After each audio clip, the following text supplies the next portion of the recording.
Question number 43 में हमने shares issue किए हैं, वो भी प्रीमियम पर, और फिर उन्हीं शेयर्स को हम फोरफीट कर रहे हैं। ठीक है, तो सबसे पहले हम स्टार्ट करते हैं गिवन से। तो 10,000 शेयर्स हमने इशू किए हैं, 10,000 शेयर्स एट रुपीज 10+3, 3 रुपए प्रीमियम, 10 रुपए फेस वैल्यू। एप्लीकेशन पे हमने मांगे 5 रुपए, अलॉटमेंट पे मांगे इंक्लूडिंग प्रीमियम 5, यानी 2+3, 3 रुपए प्रीमियम, 2 रुपए फेस वैल्यू। तो फर्स्ट कॉल पर कितने मांगेंगे? 3 रुपए मांगेंगे। ठीक है, फर्स्ट कॉल हो गया। अब क्वेश्चन कह रहा है कि 200 शेयर्स ने अलॉटमेंट मनी नहीं दी, और फिर उसके बाद 300 शेयर्स ने अलॉटमेंट मनी नहीं दी। तो जो ये 300 शेयर्स ने फर्स्ट कॉल मनी नहीं दी, इनमें ये 200 शेयर भी इंक्लूडेड होंगे। ठीक है, और सेकंड कॉल के बाद, फर्स्ट कॉल के बाद हमने इन 200 शेयर्स को फोरफीट कर लिया। चलो स्टार्ट करते हैं क्वेश्चन। तो फर्स्ट एंट्री क्या होगी हमारी? वही same, bank account debit to share application account. कितने पैसे आएंगे? 10,000 शेयर पे 5 रुपए रिसीव हो गए, तो 50,000 रुपए आ गए हमारे पास। फिर नेक्स्ट है हमारा share application account debit to share capital account.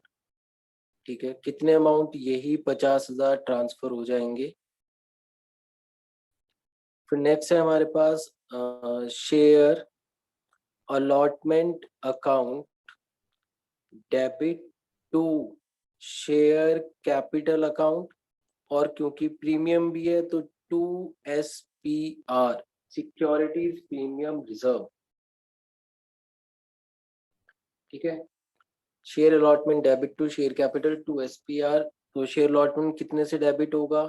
Share allotment debit होगा 10,000 शेयर्स पर। कितने पैसे? 5 रुपए मंगा रहे हैं अलॉटमेंट पे, 50,000। 50,000 में से शेयर कैपिटल के कितने पैसे हैं? 10,000 इंटू 2 रुपए शेयर कैपिटल के हैं, सॉरी 20,000, और 3 रुपए सिक्योरिटीज प्रीमियम रिजर्व के हैं। ठीक है, ये एंट्री हो गई। अब आगे बैंक में पैसे आएंगे। तो जैसे ही बैंक में पैसे आए तो हमें पता चला कि 200 शेयर के पैसे नहीं रिसीव हुए। तो क्या करेंगे? इन 200 शेयर के पैसों को डाल देंगे कॉल्स इन एरियर्स में। तो कॉल्स इन एरियर्स अकाउंट, ये भी डेबिट होगा। ठीक है, टू शेयर अलॉटमेंट अकाउंट। तो शेयर अलॉटमेंट क्रेडिट हुआ पूरे 50,000 से। कितने पैसे नहीं रिसीव हुए? 200 शेयर पर 5 रुपए रिसीव नहीं हुए, तो 1,000 रुपए रिसीव नहीं हुए, और 49,000 रिसीव हो गए। अब ये जो 1,000 रुपए का कॉल्स इन एरियर्स है, इसके अंदर कितने रुपए फेस वैल्यू के हैं और कितने रुपए प्रीमियम के हैं, तो हम वो भी कैलकुलेट कर सकते हैं। 200 में से इस 1,000 में से 2 रुपए के हिसाब से 400 रुपए फेस वैल्यू के हैं, और 600 रुपए किसके हो जाएंगे? प्रीमियम के हो जाएंगे। तो पूरे 5 रुपए उसने नहीं दिए। चलो, अब क्वेश्चन बोल रहा है कि इसके बाद फर्स्ट कॉल मंगाई गई, तो फर्स्ट कॉल पहले ड्यू करेंगे हम।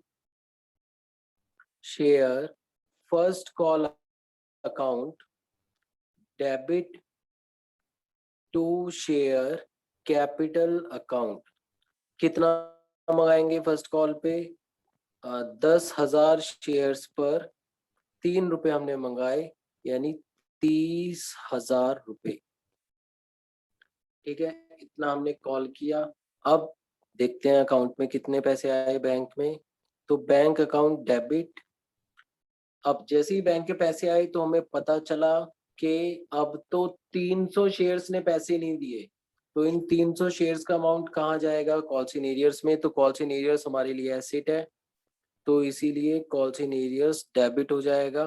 Calls in arrears account debit to share first call account.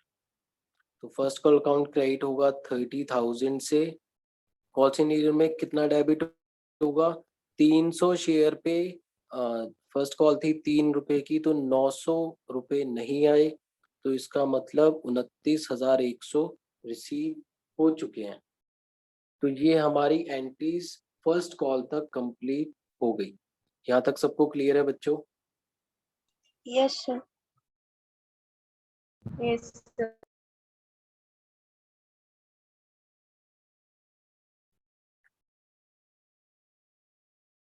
चलो, अब क्या करना है? अब हमें शेयर्स को फोरफीट करना है। क्वेश्चन में गिवन है कि हमने 300 शेयर्स को फोरफीट नहीं किया, हमने उन 200 शेयर्स को फोरफीट किया है जिन्होंने अलॉटमेंट और फर्स्ट कॉल नहीं दी, यानी इस वाले 200 शेयर्स को। चलो, तो एंट्रीज करते हैं हम फोरफीट करेंगे।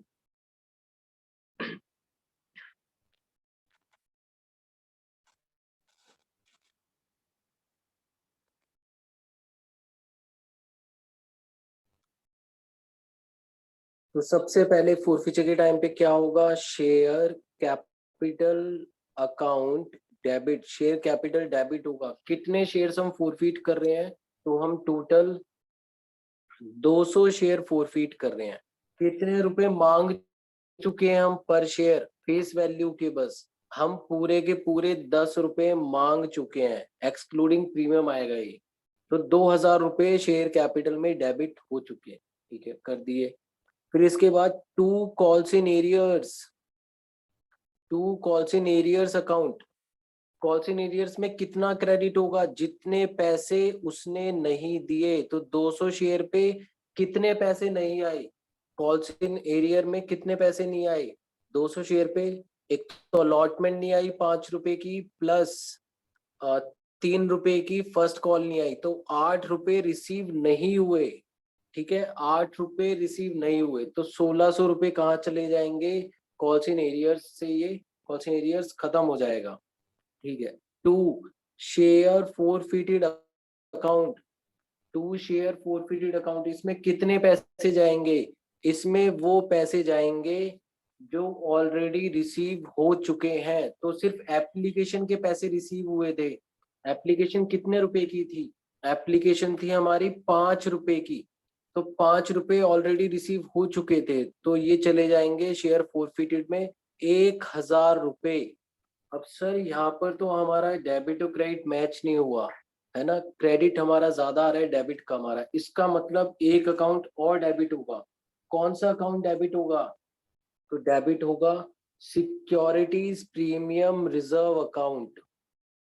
कितने से? 200 शेयर पे कितने रुपए का प्रीमियम रिसीव नहीं हुआ? 3 रुपए का पूरा प्रीमियम रिसीव नहीं हुआ, तो 600 रुपए से एसपीआर भी डेबिट हो जाएगा। क्लियर हुआ बच्चों? 200 रुपए से एसपीआर भी डेबिट होगा। अभी एसपीआर का कॉन्सेप्ट मुझे नोट भी कराना है, लेकिन समझते हैं कि एसपीआर डेबिट क्यों किया हमने। ठीक है, चलो वापस आते हैं इस क्वेश्चन के स्टार्टिंग पर। अब जनरल एंट्रीज को अच्छे से एक बार स्टडी करते हैं। जो हमारी अलॉटमेंट की एंट्री है, अलॉटमेंट की एंट्री कह रही है कि शेयर कैपिटल में 20,000 ट्रांसफर हुए और एसपीआर में 30,000 ट्रांसफर हुए। ठीक है, तो एसपीआर में जो ये 30,000 रुपए हैं, इतना हमारे पास कैश भी तो होना चाहिए ना एसपीआर में, अलग से फिजिकल कैश भी तो होना चाहिए ना हमारे पास। लेकिन ये कैश हमारा कम पड़ जाएगा। क्यों कम पड़ेगा? अकाउंट में तो बुक्स में शो कर रहा है एसपीआर 30,000 रुपए का, लेकिन जो एक्चुअल में हार्ड कैश होगा वो पूरा 30,000 नहीं होगा। क्यों नहीं होगा? क्योंकि 200 शेयर ने पूरे 5 रुपए नहीं दिए, यानी इन 200 शेयर ने एसपीआर की पेमेंट भी नहीं की। कितनी एसपीआर की पेमेंट आनी थी इन 200 शेयर से? तो 200 शेयर पे 3 रुपए, यानी 600 रुपए एसपीआर में आने थे।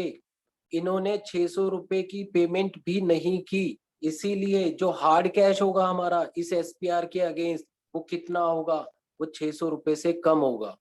ठीक है, तो इस बैलेंस को मैच करने के लिए, कौन से बैलेंस को? एसपीआर के जो बुक्स में बैलेंस शो कर रहा है 30,000 को, हार्ड कैश से मैच करने के लिए क्या करना पड़ेगा, 30,000 को रिड्यूस करना पड़ेगा बाय ₹600। तो इंक्रीज करने के लिए क्रेडिट किया था, तो रिड्यूस करने के लिए क्या करेंगे, एसपीआर को वापस डेबिट कर देंगे by ₹600 which has not been received. सबको क्लियर हुआ बेटा SPR? Yes, sir. Yes, sir. Yes, sir. तो नोट करना स्टार्ट करो। If SPR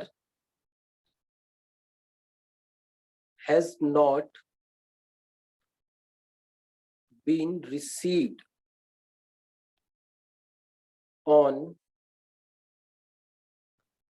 shares to be forfeited, अगर SPR जो शेयर्स हम फोरफिट करने वाले हैं उन पर SPR रिसीव नहीं हुआ तो हम क्या करेंगे, देन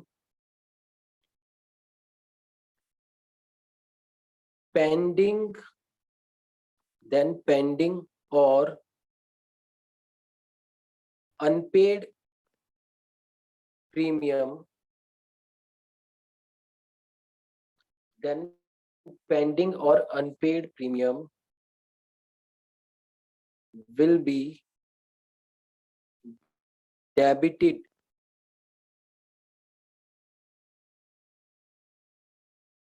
with forfeiture।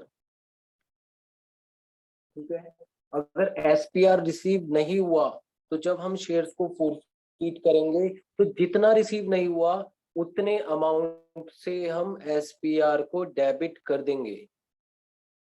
ठीक है, अगर SPR रिसीव नहीं हुआ तो किन शेयर्स पर, जिनको हम फोरफिट कर रहे हैं। सर अगर SPR रिसीव हो जाता और फेस वैल्यू रिसीव नहीं होती तो उस केस में हम क्या करते। ठीक है, अगर SPR रिसीव हो जाता और फेस वैल्यू रिसीव नहीं होती तो उस केस में हम SPR को डेबिट नहीं करते, इग्नोर कर देते। ठीक है, तो ये तो हो गया फर्स्ट पॉइंट। अब लिखो सेकंड पॉइंट। ये हो गया फर्स्ट, ये हो गया second. If SPR is received on shares to be forfeited, अगर SPR रिसीव हो चुका है then we will ignore the received SPR। ठीक है, तो उस केस में SPR डेबिट नहीं होगा। ठीक है, उस केस में SPR डेबिट नहीं होगा, नहीं होगा, नहीं होगा। सबको ये पॉइंट क्लियर है बच्चों? Yes, sir. Yes, sir. Yes, sir.